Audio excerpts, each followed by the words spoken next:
옆 사람과 함께 인사하겠습니다. 사랑하고 축복합니다.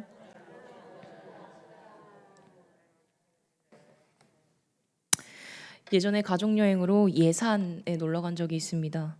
예산 하면은 유명한 게 뭘까요? 사과죠. 저희 가족은 그때 처음으로 농장 체험을 다 함께 이제 사과 따는 농장 체험을 했었습니다. 어떤 열매는 알이 꽉 차 있고 탐스럽게 익었는데 어떤 열매는 알도 되게 작고 비실비실 거리는 열매도 있었습니다. 과수원 사장님이 말씀해 주시기를 사과가 잘 익으려면 완전한 햇빛과 배수가 잘 되고 적당한 습도 그리고 전정 작업이 필요하다고 하셨습니다. 전정 작업, 가지치기죠. 양질의 열매를 수확하기 위하여 죽거나 병든 불필요한 가지들을 제거하고 복잡한 가지를 단순화해서 바람도 잘 통하게 하고 병에 들지 않게끔 만드는 작업입니다. 이 사과나무는 1년에 꼭 한 번씩은 전정 작업을 거쳐야 건강한 열매를 맺는데 그렇다고 아무 시기에나 하면 되는 것은 아니라고 합니다. 품질 높은 열매를 맺을 것인지 아니면 많은 양의 열매를 맺게 할 것인지에 따라서 겨울과 여름으로 전정 시기는 나뉜다고 합니다. 대부분 열매를 맺는 나무는 이 전정 작업이 꼭 필요합니다. 맛있고 많은 열매를 얻기 위함도 있지만 나무의 건강을 위해서는 꼭 필요한 일이기 때문입니다. 과일 나무가 이렇듯 사람도 인생의 가지치기, 신앙의 전정 작업이 꼭 필요합니다. 그것을 위해 오늘 예수님은 이 포도나무 비유로 우리에게 말씀하고 계십니다. 오늘 이 시간 포도나무로 비유되고 계시는 예수님에게 우리는 전정 작업이 필요한 가지인지 아니면 좋은 열매를 많이 맺을 수 있는 가지인지 묵상하는 시간이 되길 바랍니다. 또한 하나님과의 관계를 방해하는 이 마른 가지는 과감히 쳐버리고 하나님의 사랑 안에서 좋은 열매 맺기를 다짐하는 그러한 시간이 되길 바랍니다. 구약에서 이스라엘 역사를 살펴보면 하나님의 백성인 그들은 농부이신 하나님의 뜻대로 좋은 열매를 맺는 것이 아니라 먹을 수 없는 들포도를 맺어서 하나님의 뜻에 따르지 못했다라고 이사야서에 나옵니다. 자신의 안위와 쾌락만을 추구하며 하나님께서 원하시는 일에는 전혀 관심이 없었기 때문입니다. 그래서 예언서에는 하나님이 이스라엘인 포도원에서 불순종한 자들을 뽑아서 불에 태우거나 심판하는 모습으로 묘사되고 있는 것을 발견할 수 있습니다. 포도원의 농부이신 하나님은 여러 차례 나무를 다시 심으시고 또 심으셨지만 모두 하나님의 뜻대로 좋은 열매를 맺을 수는 없었습니다. 이렇게 이스라엘의 불순종과 회개를 여러 차례 경험하신 하나님께서 너무 사랑하는 자신의 자녀들과 이 세상을 위해 가장 아끼고 사랑하는 예수 그리스도를 새로운 포도나무로 이 땅에 심으신 것입니다.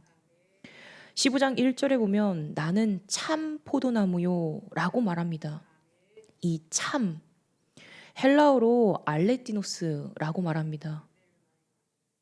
어떤 것과 대조되는 개념으로 쓰일 때 이 표현을 사용하는 것입니다.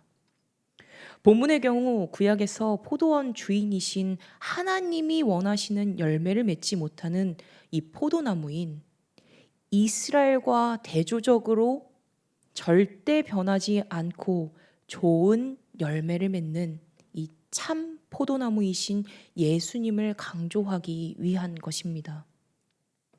참 포도나무이신 예수님 안에 거하고 예수님의 말이 내 안에 거하면 내가 구하는 것들을 반드시 이루시고 나를 통하여 맺어지는 열매가 하나님께 영광이 된다라고 하였습니다.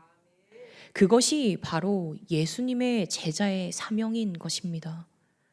가지가 나무에게 붙어 있지 않으면 영양분을 공급하지 못해 열매를 맺을 수 없는 것처럼 우리 또한 예수님에게 붙어 있지 않으면 열매를 맺을 수 없는 것입니다. 참 포도나무이신 예수님께서는 가지인 당신의 제자들에게 양질의 양분을 끊임없이 공급하십니다. 그렇다면 예수님 안에 거한다는 것은 어떤 것을 의미하는 것일까요? 오늘 본문 10절의 말씀입니다. 내가 아버지의 계명을 지켜 그의 사랑 안에 거하는 것 같이 너희도 내 계명을 지키면 내 사랑 안에 거하리라. 아멘. 예수님이 하나님의 사랑 안에 거하셨다는 증거는 내가 아버지의 계명을 지켰다라는 것입니다. 예수님의 공생의 기간 동안 단 한 번도 자신의 뜻대로 사신 적이 없습니다. 어떤 상황이 왔을 때, 누구를 만날 때, 물음을 구해 올 때, 심지어 군병들에게 잡히시기 전 겟세마네에서 기도하실 때에도 마찬가지셨습니다.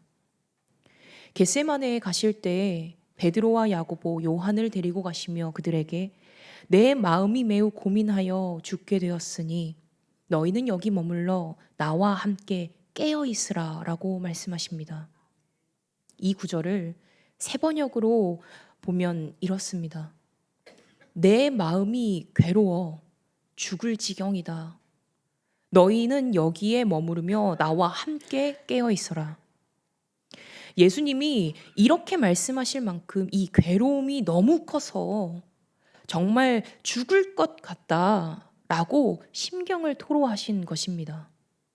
그런 마음이었기에 예수님은 하나님께 이렇게 기도하십니다. 내 아버지여, 만일 할만하시거든 이 잔을 내게서 지나가게 하옵소서. 마음이 너무 괴로워 죽을 만큼 힘이 드는데 아버지, 제게 주어진 이 사명을 그저 지나가게 해주시면 안 되겠습니까?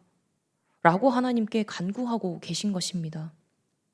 그런데 예수님은 자신이 모든 사람의 죄를 대신하여 고통을 겪어야 한다는 것을 너무나 잘 알고 계셨습니다. 사랑하기 때문에, 너무너무 사랑하기 때문에 결국 예수님은 자신의 아버지께 그러나 나의 원대로 마시옵고 아버지의 원대로 하옵소서라고 기도드리십니다. 하나님의 사랑하는 독생자로 오신 예수님도 땀이 땅에 떨어지는 핏방울 같이 기도하시며 주님의 계명을 지키시려고 애쓰셨습니다. 노력하셨습니다. 자신의 자녀들을 너무도 사랑하는 하나님의 그 사랑에 순종하기 위하여 끝까지 자신의 고통을 참고 이겨내셨습니다. 항상 하나님과 기도함으로 소통하셨고 하나님만을 의지하며 하나님의 뜻을 구하셨으며 온전히 주님의 말씀에 순종함으로 나아가셨습니다. 그렇다면 예수님의 자녀로, 예수님의 제자로 마땅히 살아가야 하는 우리는, 나는 지금 하나님 앞에 어떠한 모습으로, 어떤 마음으로 주님 앞에 서 있는 것일까요? 예전에 어머니랑 통화를 하다가 슬기야, 요즘 성경은 꾸준히 읽고 있니? 라는 질문을 받았습니다. 이 물음에 전 목사잖아요. 목사인데 솔직히 많이 못 읽습니다. 라고 대답했습니다. 실제로 많이 못 읽어요. 부끄럽지만. 그랬더니 어머니께서 저에게 극단적인 말로 슬기야, 성경을 읽지 않으면 밥을 먹지 말아라 라고 하시는 것입니다. 다른 사람들이 보면 무슨 엄마가 자식에게 저런 얘기를 하나, 자식의 밥을 걱정하는 게 그래도 엄마의 마음 아닌가라고 하시잖아요. 근데 어머니의 말씀의 뜻은 이렇습니다. 건강하려고, 살아가려고 맛있는 것들이 너무 많으니 육의 양식인 밥은 끼니 거르지 않고 잘 챙겨 먹습니다. 그런데 내 영이 사는 유일한 길인 영의 양식은 스킵하고 거르고 그렇게 넘어가는 경우가 너무 허다하다는 것입니다. 밥 한 끼 안 챙겨 먹을 수 있습니다. 두 끼 안 챙겨 먹을 수 있습니다. 그런데 세 끼, 네 끼 계속해서 거르다 보면 영양실조 옵니다. 건강하지 않은 사람은 이 질병에 취약해집니다. 약해지고 어딘가에 병이 들게 됩니다. 우리가 영의 양식을 거르는 이유는 단 한 가지입니다. 살만하니까. 오늘 성경 읽지 않는다고, 오늘 기도 한 번 안 한다고, 오늘 하나님 찾지 않는다고 죽지 않으니까. 살만하니까. 그러니까 자꾸 거르고 건너뛰는 것입니다. 그런데 그러는 동안 내 영은 하루하루 끊임없이 매일매일 죽어갑니다. 내 영이 영양실조에 걸리는 것입니다. 점점 더 하나님의 계명을 지키는 것과는 동떨어진 삶을 살아가게 됩니다. 나는 하나님의 가치를 정말 인정하고 있는지 다시 한번 점검해 보시길 바랍니다. 하루 중 나의 시간을 얼마나 하나님께 드리고 있는가? 내가 가진 물질을 아낌없이 하나님께 드리고 있는가? 나에게 주어진 시간을, 물질을 하나님 앞에 드릴 때 아깝다라는 생각을 하진 않는가? 다시 한번 생각해 보시는 시간이 되길 바랍니다. 사람은 고난을 당할 때 더욱 기도합니다. 고난을 당할 때 죽을 것 같을 때 하나님을 찾습니다. 인간의 힘으로 어찌 될 수 없을 때 하나님을 더욱 찾게 되는 것이 이 연약하고 나약한 인간입니다. 만약 내가 나의 시간을 하나님께 제대로 드리고 있지 않는다면 그 이유는 하나님의 가치를 내가 제대로 알고 있지 못하기 때문입니다. 그저 지금처럼 미지근하게 뜨겁지도 않고 차갑지도 않은 온도로 적당히 신앙생활 할 때 그래도 살만하니까. 하나님이 내 시간에 채워지지 않으셔도 살아갈 만하니까. 요한복음 14장 21절에 나의 계명을 지키는 자라야 나를 사랑하는 자니 나를 사랑하는 자는 내 아버지께 사랑을 받을 것이요 나도 그를 사랑하여 그에게 나를 나타내리라 라고 합니다. 내가 하나님을 사랑할 수 있다라고 말할 수 있는 것은 결국 주님의 계명을 지키고 그분의 말씀에 온전히 순종함으로 나아가는 것이라고 할 수 있습니다. 그렇다면 우리는 더욱더 하나님을 사랑하기 위해 주님께서 우리에게 명령하신 이 계명이 무엇인지 아주 잘 알 필요가 있습니다. 알지도 못하는 것을 지킬 수는 없기 때문이죠. 하나님께서 주신 말씀을 내 입에서 떠나지 않게 하고 밤낮으로 주님의 말씀을 묵상하며 그 기록을, 그 말씀을 내 삶으로 지켜 살아내는 것. 세상에 속하지 않고 온전히 예수님 안에 속하여 살아가는 것. 예수님이 나를 사랑한 것 같이 내 옆 사람을, 서로를, 이 공동체를 사랑하는 것. 그것이 우리가 하나님을 사랑한다라고 자신 있게 말할 수 있는 방법입니다. 이제 막 뒤집기를 하는 아이의 몸을 일으켜 걸으라고 하지 않습니다. 이제 막 걷기 시작한 아이에게 뛰라고 하지 않습니다. 한 사람 한 사람 속도에 맞춰 보조하고 계시는 것이 하나님이 나와 동행하시는 방법이십니다. 나의 속도에 맞춰주시고 나와 함께 가려고 하시는 그 하나님을 이제는 제대로 마주하여 언제나 하나님과 소통하는 은혜가 있어야 할 줄로 믿습니다. 하나님이 은혜를 왕창 부어주고 싶어도 내가 받아들일 그릇이 종이컵만 하다면 그만큼밖에 받을 수 없는 것처럼 하나님이 자신이 창조하신 모든 것들을 사랑하시지만 나와 너가 다른 것처럼 다 똑같은 방법으로 사랑하시지는 않습니다. 나의 현 주소는 어디인가? 나는 어디를 걷고 있는가? 나는 하나님을 얼마나 인정하고 살아가는가?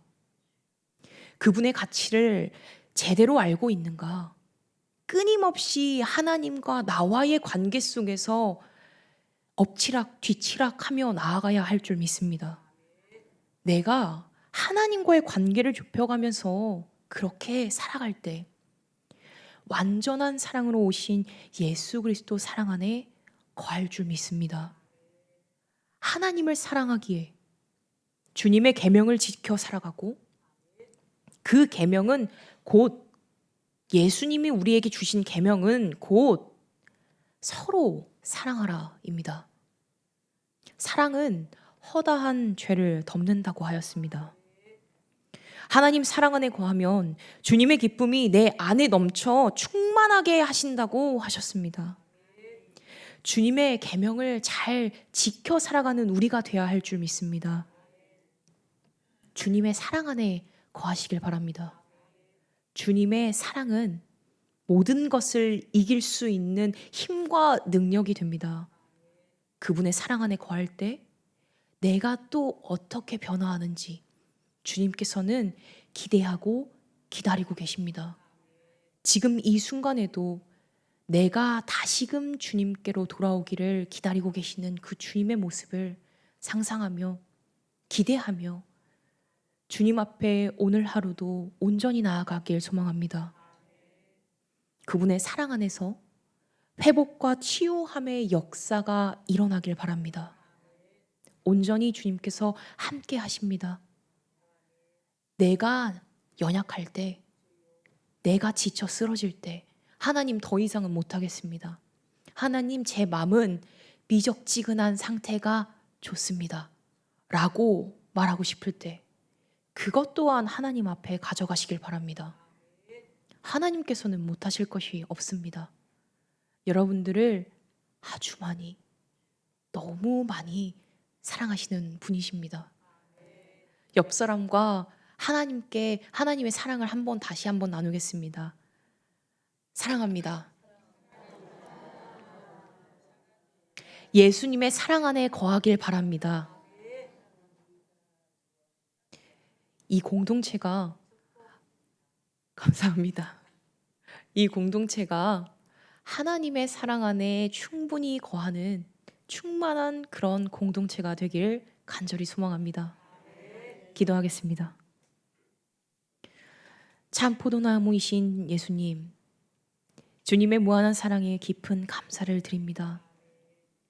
가지가 나무를 벗어나면 열매를 맺지 못하는 것처럼 저희도 예수님에게로부터 벗어나면 어떠한 열매도 맺지 못함을 고백합니다.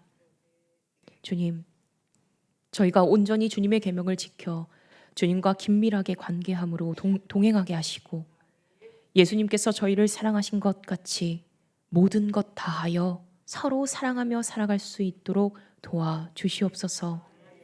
하나님의 자녀로 하나님의 사랑 안에서 살게 하심에 감사드리며 주님 홀로 영광받아 주시옵소서.